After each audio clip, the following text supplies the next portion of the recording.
Well, welcome back again to our study of the book of Psalms. We're in Psalm number 15 this morning as we continue to look at these bit by bit, psalm by psalm, as we continue to move forward through this spring. I hope that we don't get all the way through the book of Psalms on these daily devotions. If so, we've been away from church for a long, long time. But this morning we want to look at Psalm 15. As we begin through it, you'll notice some words again, like we saw the other day, that sound familiar. In this case, they sound familiar because David begins Psalm 15 with a question that he asked back in Psalm number 1. Psalm number 1 begs the question, who can spend eternity with God? Psalm 15, David is still pondering that question. So let's read Psalm number 15 and let's work our way through it quickly. O Lord, who shall sojourn in your tent? Who shall dwell on your holy hill? He who walks blamelessly and does what is right and speaks truth in his heart, who does not slander with his tongue and does no evil to his neighbor, nor takes up a reproach against his friend, and whose eyes a vile person is despised, but who honors those who fear the Lord, who swears to his own hurt and does not change, who does not put out his money at interest and does not take a bribe against the innocent. He who does these things shall never be moved. And so David asked a question he began the book of Psalms with. Who will spend eternity with God? Who will dwell in God's house? In fact, it's what the very first question is. O Lord, he's asking God, who shall sojourn? Who shall live in your tent? Now, God's tent, remember, is the tabernacle. It was a representation of God's presence in the midst of Israel as they roamed through the wilderness from Egypt to the Holy Land for those 40 years.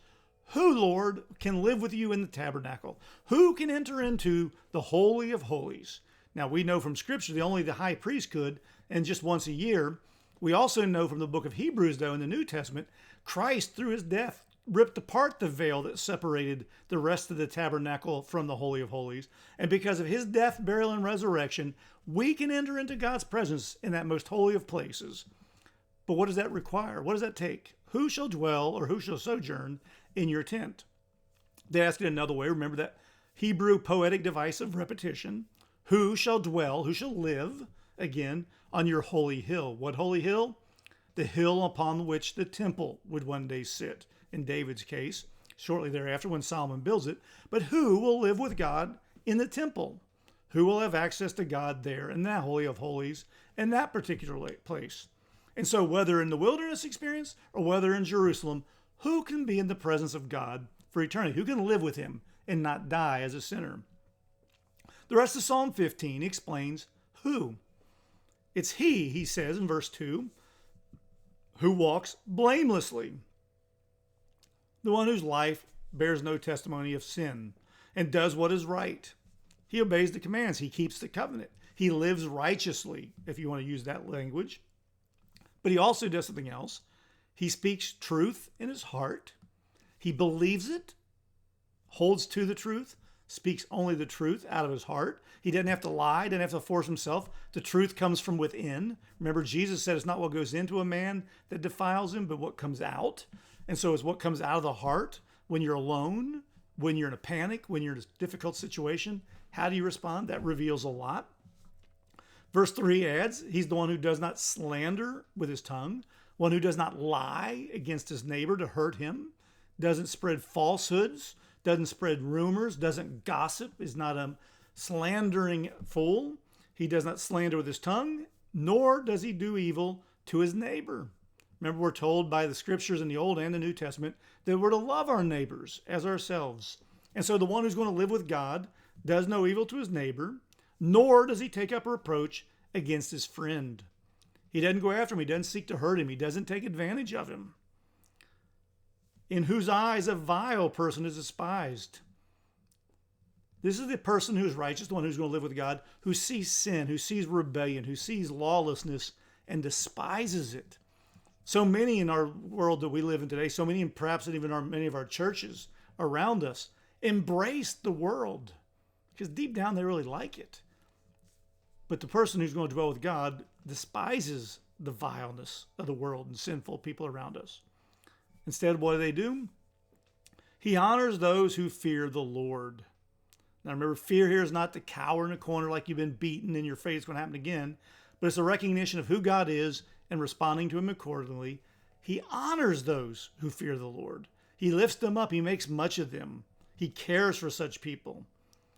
He also, according to verse 4, swears to his own hurt and does not charge or change. Now here, swearing to his own hurt is to take on an oath, to take on a promise, even if it costs him something physically, personally, maybe permanently. He swears to his own hurt, and once he said it, he does not change. As James says, he lets his yes be yes and his no be no. Whatever it costs, whatever the circumstances, man or woman of his word. Verse 5, he does not put out his money at interest. If somebody needs something, he gives it to them with no thought to personal gain. This is not a slam against banks. This is not a rejection against paying interest to a bank that gives you money for a car or a house. This is the Christian, the person of God, taking care of another person of God at personal expense, right? Does it his own hurt, and doesn't do it for interest, doesn't do it for personal gain. Doesn't say, look, I'll give you 5 if you give me 10 when we're done. Doesn't say, I'll give you 10 if you'll tell everybody how great I am. He doesn't do it for that, and he doesn't take a bribe against the innocent. He honors and protects the truth. This one, he says, shall do these things, shall never be harmed. And so, want to know what that person looks like? Want to know what it'd be like for those who dwell in the presence, who live in the hill, on the hill, who dwell in the tent? It's easy. That person is a changed person, and they live this way. Look at yourself. Look in the mirror. Look at the world around you and ask, what do you see? What do they see? See if they see the truth. See if they see the person that fulfills the answer to the question asked in verse 1, the person who looks like everything described in verses 2 through 6 or 2 through 5. Hopefully that's true of me. Hopefully that's true of you. Let's continue to work. Let's continue to pray and see what God does in us.